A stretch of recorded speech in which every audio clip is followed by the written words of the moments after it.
Our next guest wrote, stars in, and makes his feature directorial debut alongside Keanu Reeves and Seth Rogen in a film called Good Fortune. It opens in theaters October 17th. Please welcome Aziz Ansari.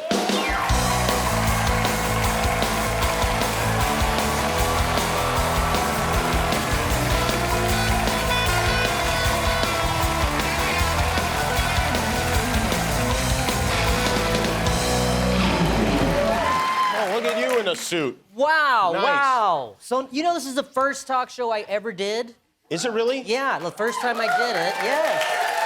But not tonight, right? You've been here before. I've seen you before. 15 years ago. Wow. Yeah. All right. Well, welcome back. It's good to see you. Thanks so much. You got married since the last time you were here. Yes, You I'm a know married that, man. right? Yes.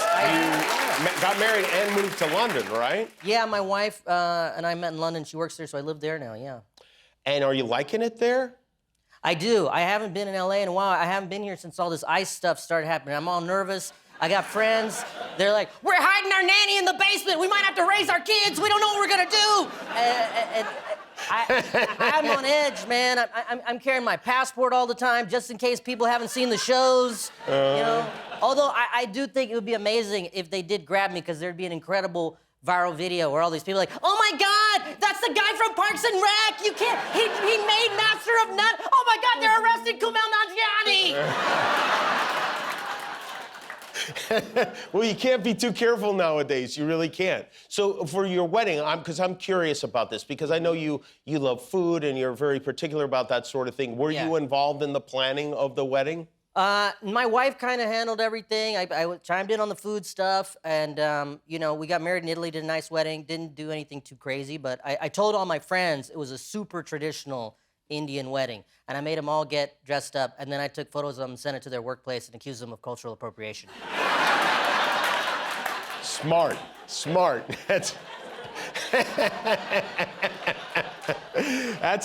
better than any wedding gift you could register for. You are the writer, director, and star of this movie, Good Fortune, which really is excellent. I think you did a great job with the film. Thanks. Do you like being in charge? Is that something you've always wanted? Yeah, you know, I did that on the series I did, Master of None, and Seth and I have talked about this, because, thank you. Thank you. Seth and I talked about this, because, you know, he does that on the studio, and there is something kind of streamlined about it, but I mean, I had such a wonderful cast between Seth and Keanu and Sandra Oh, Kiki Palmer. It was a dream group to work with.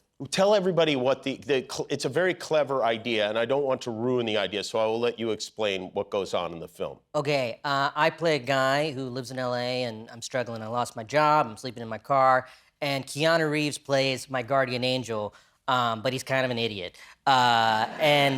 He basically, we meet Seth Rogen's character. He plays this guy that's very wealthy, a tech bro guy, and Keanu switches our lives to kind of show me that, you know, money isn't everything kind of thing. And then after a week, he comes and he's like, okay, so you see how this is kind of shallow? You ready to go back? And I'm like, no, I'm good. And then he gets fired from being an angel, because he wasn't even supposed to do this, because he's normally an angel in charge of saving people when they're texting and driving. And that's his specific area of expertise. Yeah. So if you're driving and you're texting, he like taps you on the shoulder. You're like, oh, okay. And that's what he's supposed to do.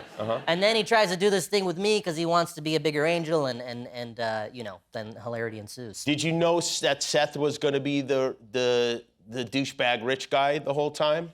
You know, Seth is a good friend, and I had him in mind for that part, because me and him have been secretly researching that role for years. So,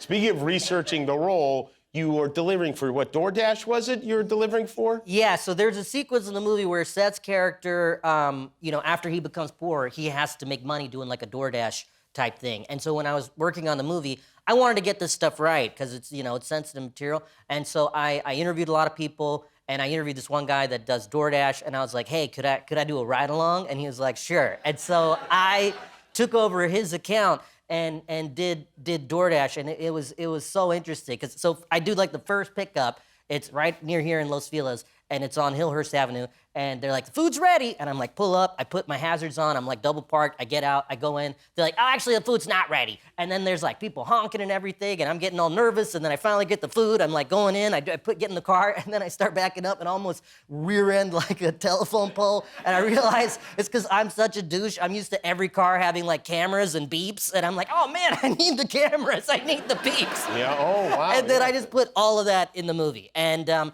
it was a great experience though, because we all use these services, and you kind of think you know what it's like, but you don't. It's pretty tough. And I always tip these guys well, but I tip them hard now. And I'm glad I had the experience. And I almost didn't do it because a friend of mine was like, oh, Aziz, you can't do that.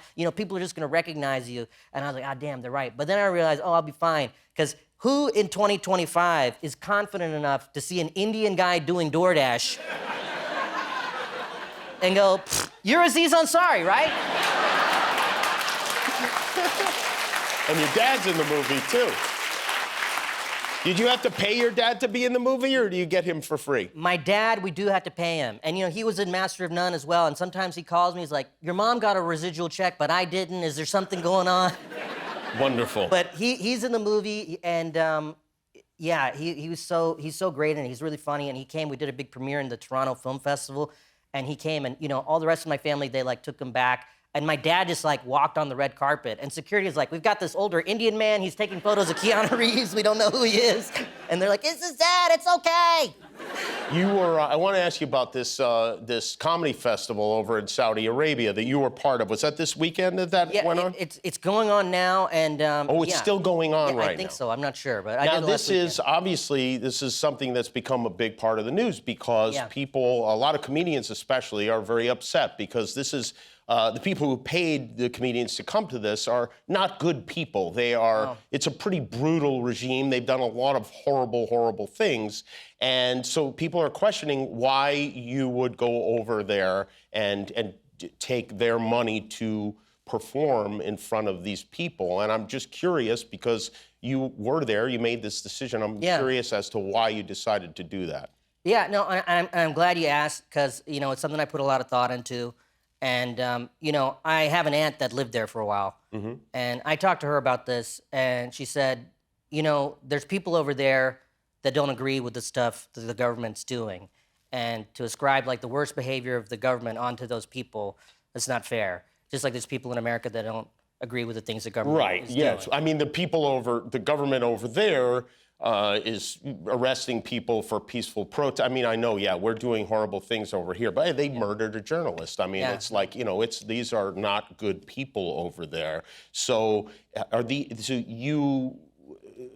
you deal with those people specifically? No, I was just there to do a show for the people, and I talked to my wife about this, before I went, and she said, whenever there's repressive societies like this, they try to keep things out, whether it's rock and roll music, or blue jeans, because it makes people curious about outside ideas, outside values. And this is a very young country. Like half the country is under the age of 25, and things can really change. And to me, like a comedy festival felt like something that's pushing things to be more open and to push a dialogue. And you kind of have to make a choice of whether you're going to isolate or engage. And for me, especially being me and looking the way I do and being from a Muslim background, it felt like something I should be a part of.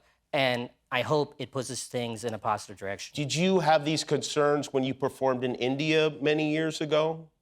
Yeah, I mean, there's stuff there that, I don't feel great about, and I did it, and, I'm Indian, and it was an important experience for me. And, comedy in India is really thriving, and people are talking about things that are happening there, and some of them are even, go to jail and things. But for this Riyadh thing, it was something I really thought about, and even before I went, I said, I'm gonna do this, and I hope it's positive, and, if I'm gonna do this, I share the concerns that people have brought up, and it's all valid, and I said to myself and to my team, I said, hey, if we do this, part of the fee should go to support causes that support, free press and human rights, and...